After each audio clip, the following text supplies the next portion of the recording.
የአሜሪካ የውጭ ጉዳይ ሚኒስትር አዲስ መግለጫ ማውጣቱ ተሰምቷል። ይህ ደግሞ በአሜሪካን ሀገር የምትኖሩ ትውልደ ኢትዮጵያውያን የሆናችሁ የአሜሪካ ዜግነት ይዛችሁ የምትኖሩና በአሜሪካ ፓስፖርት ተጠቃሚዎች የሆናችሁ ሁላችሁንም ጨምሮ ሁሉንም አጠቃላይ የአሜሪካ ፓስፖርት ተጠቃሚዎች ላይ ትኩረት ያደረገ ነው። እንደዚሁም ደግሞ በግሪን ካርድ ደግሞ ስታተስ ላይ ላላችሁ ደግሞ ለእናንተም ጭምር የሚሰራ ዜና ነው። ለምንድን ነው ካላችሁኝ ወደ በኋላ አስረዳችኋለሁ። ለማንኛውም የአሜሪካ የውጭ ጉዳይ ሚኒስትር በሺዎች የሚቆጠሩ የአሜሪካ ፓስፖርት ሊሰርዝ መሆኑ እየተሰማ ነው ያለው። እንግዲህ ቢቢሲ ኒውስ የአሶሺየትድ ፕሬስን ዘገባ ዋቢ አርጎ እንደገለጸው ከሆነ ሐሙስ ዕለት ነው ይሄ የተገለጸው። እንግዲህ ለአሶሺየትድ ፕሬስ ነው በዋናነት ይሄን ዜና ያወጣው። እንግዲህ ሐሙስ ዕለት ማለትም ግንቦት 7 2026 ላይ የአሜሪካ የውጭ ጉዳይ ሚኒስትር በሺዎች የሚቆጠሩ የአሜሪካ ፓስፖርቶችን ሊሰርዝ መሆኑ ተሰምቷል። ታዲያ ይሄ ሆኖ ከፍተኛ መጠን ያለው ያልተከፈለ የልጅ ማሳደጊያ ዕዳ ያለባቸውን በሺዎች የሚቆጠሩ ወላጆችን የአሜሪካ ፓስፖርት መሆኑም ታውቋል። ስረዛው እንግዲህ ካሳለፍነው አርብ ማለትም ከግንቦት 8 2026 ጀምሮ ተግባራዊ እንደሚደረግ የገለጸ ሲሆን ትኩረቱ ደግሞ $100,000 እና ከዛ በላይ ዕዳ ላለባቸው ይሆናል ማለት ነው። ከጤናና ሰብአዊ አገልግሎት ሚኒስቴር ወይም ደግሞ ኤችኤችኤስ ለውጭ ጉዳይ ሚኒስቴር በቀረበው መረጃ መሰረት ታዲያ ይህ ውሳኔ በግምት 2700 የሚሆኑ የአሜሪካ ፓስፖርት ባለቤቶችን የሚመለከት መሆኑ ተገልጿል። ይህ የፓስፖርት ስረዛ እንግዲህ መርሃ ግብሩ እቅድ ለመጀመሪያ ጊዜ በየካቲት ወር አሶሺየትድ ፕሬስ የተዘገበ እንደነበረ የሚታወቅ ነው። በቅርቡ ደግሞ $2,500 በላይ ያልተከፈለ የልጅ ማሳደጊያ ዕዳ ያለባቸው ወላጆች በሙሉ በማሳደግ ወይም ደግሞ ለማካተት በከፍተኛ ሁኔታ እንደሚሰራና ይህንንም ሰፋ አድርጎ እንደሚሰራበት የውጭ ጉዳይ ሚኒስቴሩ ገልጿል። ይህም እንግዲህ እንደ አውሮፓውያን አቆጣጠር በ1996 በወጣና ብዙም ሳይተከበር በቆየ ሕግ የተቀመጠ የገንዘብ መጠን መሆኑም ታውቋል። $2,500 በላይ ዕዳ ያለባቸው የፓስፖርት ባለቤቶች ቁጥር ምን ያህል እንደሆነ ባሳለፍነው ሐሙስ ዕለት በተገለጸበት ወቅት የጤናና ሰብአዊ አገልግሎት ሚኒስቴር የሆነው ወይም ደግሞ ኤችኤችኤስ አሁንም መረጃዎችን ከየስቴቶቹ በመሰብሰብ ላይ በመሆኑ ይሄ መረጃ ወይም ደግሞ በግልጽ ይሄ ነው አሃዙ ተብሎ እንዳልወጣ ነው የተገለጸው። ሆኖም ግን ግምታዊ መጠኑ ተነግሯል ማለት ነው። ሆኖም ግን ባለስልጣናቱ ቁጥሩ በጣም ብዙ ተጨማሪ በሺዎች የሚቆጠሩ ሰዎችን ሊያካትት እንደሚችልም ገልጸዋል። እንግዲህ እስከዚህ ሳምንት ድረስ ማለትም እስካሳለፍነው ሳምንት ድረስ ቅጣቱ የሚመለከተው ፓስፖርታቸውን ለማሳደስ የሚያመለክቱ ግለሰቦች ላይ ብቻ ነበር። ሆኖም ግን በዚህ አዲስ መመሪያ መሰረት ታዲያ የጤናና ሰብአዊ አገልግሎት ሚኒስቴር ወይም ደግሞ ኤችኤችኤስ $2,500 በላይ ያለባቸውን እና በዛ ክፍያዎች ያለፉትን በሙሉ ለውጭ ጉዳይ ሚኒስቴር እንደሚያሳውቅም ገልጿል። በዚህ ምክንያት ታዲያ በዚያ ቡድን ውስጥ ያሉና ፓስፖርት ያላቸው ወላጆች ሰነዶቻቸው ይሰረዛሉ ማለቱም ሚኒስቴሩ ጨምሮ ገልጿል ማለት ነው። እንግዲህ እነዚህ ዕዳ ያለባቸው ወላጆች ክፍያቸውን እንዲፈጽሙ ለማድረግ ውጤታማነቱ የተረጋገጠ አሰራርን በሰፊው ተግባራዊ እያደረግን ነው ሲሉ በቆንስላ ጉዳዮች ረዳት የውጭ ጉዳይ ሚኒስትር ሞራ ናምዳር ተናግረዋል ማለት ነው። እንደዚሁም ደግሞ እነዚህ ወላጆች ዕዳቸውን እንደከፈሉ ወይም ዕዳቸውን እንደፈቱ በድጋሚ የአሜሪካ ፓስፖርት የማግኘት መብታቸውንም መጠቀም እንደሚችሉም ጨምረው ገልጸዋል። እንግዲህ የመርሃ ግብሩ መስፋፋት በየካቲት 10 የውጭ ጉዳይ ሚኒስቴር በንቃት ፓስፖርቶችን መሰረዝ እንደሚጀምር ዜና ከተሰማ በኋላ በመቶዎች የሚቆጠሩ ወላጆች እርምጃ በመውሰድ በየስቴቶቹ ባለስልጣናት ጋር ያላቸውን ዕዳ መፍታታቸውን የሚያሳይ መረጃ ማግኘቱንም ሚኒስቴሩ ገልጿል ማለት ነው።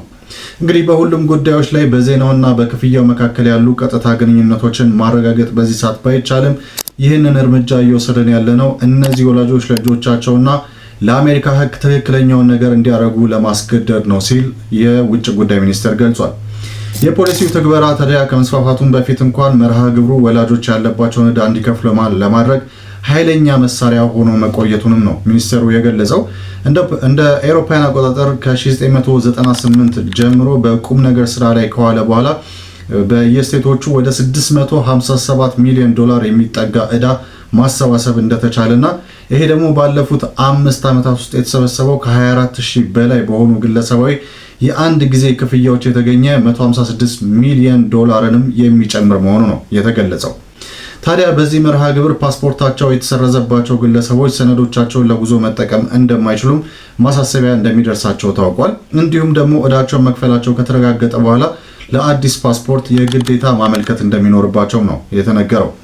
ታዲያ በዚህ ጉዳይ ላይ አንድ ማሳሰቢያ ወጥቷል። አንድ የፓስፖርት ባለቤት ስረዛው በሚካሄድበት ወቅት ከአሜሪካን ሀገር ውጭ የሚሆን ከሆነ ኢትዮጵያም ከሆነ በሀገር ውስጥ የሚገኝ ወይ ሀገር ቤት የሚገኝ ከሆነ ወደ አሜሪካ ለመመለስ የሚያስችለውን የአደጋ ጊዜ የጉዞ ሰነድ ብቻ ወይም ደግሞ ኤመርጀንሲ ትራቨል ዶክመንት ብቻ በመጠቀም በአቅራቢያው ወደሚገኝ የአሜሪካ ኤምባሲ ወይም ወደ ቆንስላ ጽሕፈት ቤት ሄዶ ያንን የአደጋ ጊዜ ካርድ ከወሰደ በኋላ ወደ አሜሪካ ግዴታ ሄዶ እዳውን መፍታት እንዳለበት ነው የተገለጸው ማለት ነው።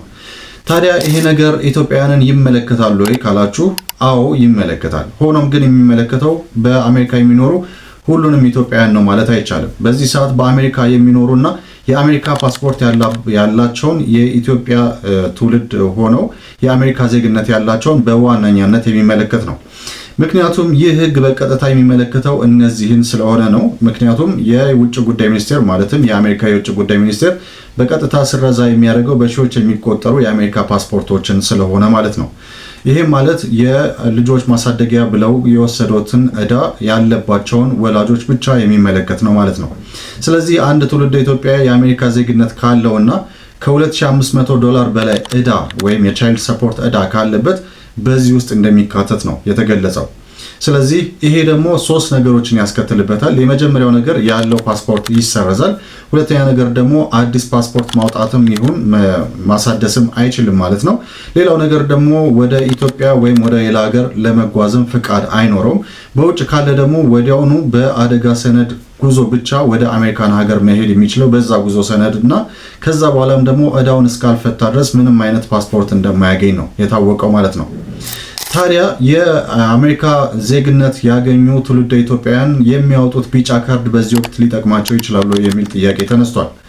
ብዙ ትውልደ ኢትዮጵያውያን የአሜሪካ ዜግነት ቢኖራቸውም የኢትዮጵያ ተወላጅ መታወቂያ ወይም የሎ ካርድ በመያዝ ወደ ኢትዮጵያ ይመለሳሉ። ነገር ግን ይህ መታወቂያ ከቪዛ ነፃ እንዲሆኑ እንጂ የአሜሪካን መንግስት የፓስፖርት ስረዛ ህግ አያስጥላቸውም። ከአሜሪካ ለመውጣት የግድ የአሜሪካ ፓስፖርት ስለሚያስፈልጋቸው እዳው ካለባቸው ጉዟቸውን ያስተጓጉልባቸዋል ማለት ነው። ታዲያ በዚህ ሰዓት ላይ ቀደም ሲል እንደገለጽኩት የግሪን ካርድ ስታተስ ላይ ያሉ ኢትዮጵያውያንን ይሄ ጉዳይ ይመለከታሉ ካላችሁ በከፊል የሚመለከትበት ሁኔታ አለ። እርግጥ ነው ይህ የተወሰነው ዜና የሚያተኩረው በዋነኛነት በአሜሪካን ፓስፖርት ተጠቃሚዎች ወይም ደግሞ የአሜሪካ ዜግነት ባገኙ ነዋሪዎች ላይ ቢሆንም ግሪን ካርድ ያላቸው ሰዎች የሚጓዙት በኢትዮጵያ ፓስፖርት ስለሆነ የአሜሪካ የውጭ ጉዳይ ሚኒስቴር ደግሞ የኢትዮጵያን ፓስፖርት መሰረት ስለማይችል በዋነኛነት እነሱ ላይ ትኩረት የሚያደርግ አይደለም። ሆኖም ግን ለግሪን ካርድ ስታተስ ላይ ላሉ ደግሞ የሚጠቅምበት ትልቁ ምክንያት ወደፊት ከግሪን ካርድ ስታተስ ወደ አሜሪካ ዜግነት ለማደግ ቢፈልጉ ያንን ለማድረግ መጀመሪያ ይሄ እዳ ካለባቸው ያንን እዳ መክፈላቸው በጣም አስፈላጊ ስለሆነ ነው። ሌላው ነገር ደግሞ ከሀገር ቢወጡም እንኳን ወደ ሀገር ሲመለሱ ኢሚግሬሽን ላይ ከባድ የሆኑ ችግሮች ሊያጋጥሟቸው ይችላል።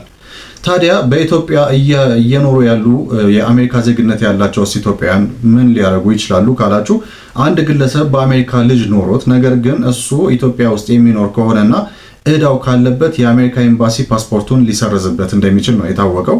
ኢመርጀንሲ ጉዞ ሰነድ ብቻ ወደ አሜሪካ ከገባ በኋላ እዳውን የሚከፍልበትን ሁኔታ ማዘጋጀት ወይም ደግሞ ማጣራት ይኖርበታል። ከዛ በኋላ ለአዲስ ፓስፖርት ማመልከት ይችላል ማለት ነው። በአጭሩ ማንኛውም የአሜሪካ ፓስፖርት የያዘ ትውልደ ኢትዮጵያ የሚሆን ማንኛውም ዜጋ የልጅ ማሳደጊያ እዳ ካለበት ይህ አዲስና ጠንከር ያለ አሰራር ሙሉ ለሙሉ ይመለከተዋል ማለት ነው። እንግዲህ የአሜሪካ የውጭ ጉዳይ ሚኒስቴር ባሳለፍነው ሐሙስ ያወጣውና በጣም ከፍተኛ በሆነ መንገድ ቁጥጥር በማድረግ በርካታ ሺዎች የሚቆጠሩ ወላጆችን ፓስፖርት የአሜሪካ ፓስፖርት ሊሰርዝ መሆኑ የተነገረው በዚህ መንገድ ነው ማለት ነው።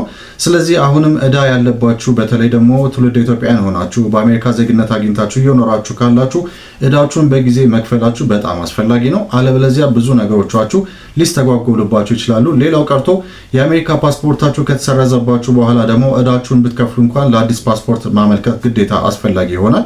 ስለዚህ ከዛ ይልቅ ግን በጊዜ እዳ ያለባችሁ ከሆነ እዳችሁን ከወዲሁ መክፈል እንዳለባችሁ የአሜሪካ የውጭ ጉዳይ ሚኒስቴር አሳስቧል።